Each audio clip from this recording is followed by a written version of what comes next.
இறைவணக்கம்.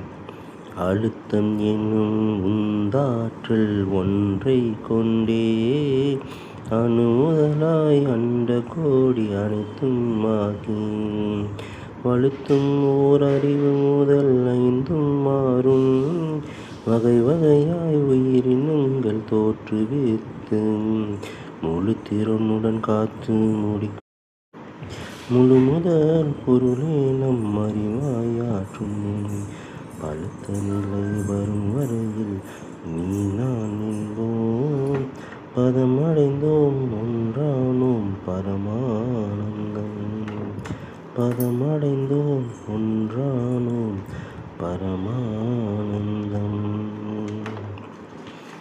வாழ்க வளமுடன்.